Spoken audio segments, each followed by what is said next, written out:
জীবনে কোনোদিন দেখিছো বা শুনিছো যে পাকা কাঁঠাল গরম তেলের ভিতর দিয়ে নাড়াচাড়া করার পরে সেই কাঁঠালটা আবার সুন্দর করে খাওয়া যায়? দেখবাই বা কোন জায়গা থেকে? আমি তো আর রেসিপিটা তোমাদের দেখাইনি। এখন বলতে পারো, আপু তুমি এতদিন কোথায় ছিলে, এতদিন এই রেসিপি কেন আমাদের দেখাওনি? কোনো ব্যাপার না, এখন দেখাই দিচ্ছি। তুমি এই যে নিয়ে নিবা কাঁঠাল, মানে পাকা কাঁঠাল। তারপরে নিয়ে নিবা আমার মতো এখানে 1 কাপের অর্ধেক পরিমাণ দুধ। এখানে কিন্তু তোমরা গুঁড়া দুধও দিতে পারো। তারপর দিয়ে দিবা কর্নফ্লাওয়ার। এখানে কর্নফ্লাওয়ারটা অনেক কম ছিল, আমি অনেক ঝাঁকুনি দিয়ে সুন্দর মতো এখানে দিয়ে দিলাম। তারপর এখানে একটু পাকনামি খাটিয়ে দিয়ে দিলাম ভ্যানিলা এসেন্স। তোমরা কিন্তু এখানে যে সে এসেন্স দিতে পারো, এই ধরো এলাচ এসেন্স, মানে এলাচের গুঁড়া, যাই হোক। এই যে তারপর এর ভিতর চিনি আর দুধ দিয়ে সুন্দর করে মিক্স করে নিবা।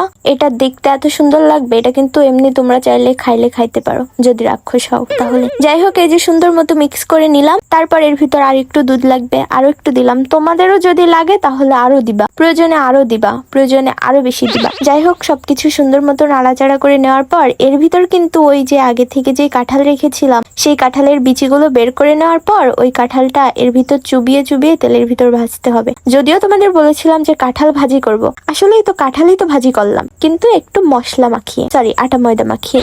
তারপরে এই যে চুলার ভিতর এই প্যানটা বসাই দিলাম। তারপর এর ভিতর দিয়ে দিতে হবে তেল। তারপরে এই দেখো, এখান থেকে একটু একটু কাঁঠাল নিয়ে আমি এই যে এই ডোটার ভিতর দিয়ে সুন্দর মতো চুবাই নিচ্ছিলাম, নিয়ে তারপর তেলের ভিতর ছেড়ে দিলাম। এখানে আস্তে আস্তে জাল জ্বলাতে হবে, মানে জালটা একটু আস্তে আস্তে দিতে হবে। তোমরা তো আবার বুঝতেও পারবা না, বলবা কি সব বলতেছো। তারপরে যে একটা একটা করে সুন্দর করে ওই ডোটার ভিতর চুবিয়ে এই প্যানের ভিতর দিয়ে সুন্দর করে নাড়াচাড়া করে লাল লাল করে ভেজে নিতে হবে। তোমাদের আমার রেসিপিটা ইজি লাগারই কথা, যদিও আমি অনেক ঘুরাই পেঁচাই বলেছি, তারপরে এটা অনেক ইজি, দেখেই বুঝতে পারতেছো তাই না বলো?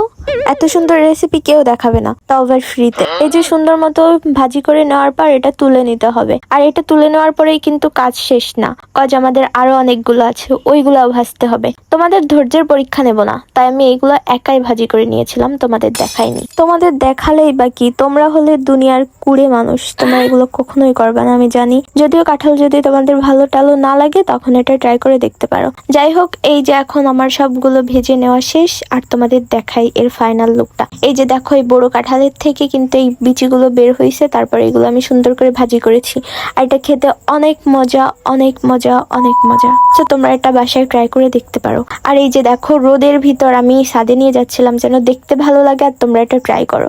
জানি এটা কখনো বানাবে না, আমার দেখানোর দরকার দেখালাম। এখন যাদের কাঁঠাল পছন্দ না তারা এই রেসিপিটা করতে পারো, আর যাদের কাঁঠাল পছন্দ তারা এমনিই খেয়ে ফেলতে পারো, এত ঝামেলার কোনো দরকার নাই। তো যাই হোক, আজকের মতো চলে যাচ্ছে, দেখা হবে আবার নতুন কোনো ভিডিও নিয়ে। ততক্ষণ পর্যন্ত সবাই ভালো থাকবা। আর ফেসবুক থেকে আমার ভিডিওটা দেখে থাকলে অবশ্যই ফলো করে দিবা। টিকটক থেকে দেখে থাকলে ফেসবুকে ঢুকে গিয়ে ফলো করে দিয়ে আসবা। টাটা সবাই।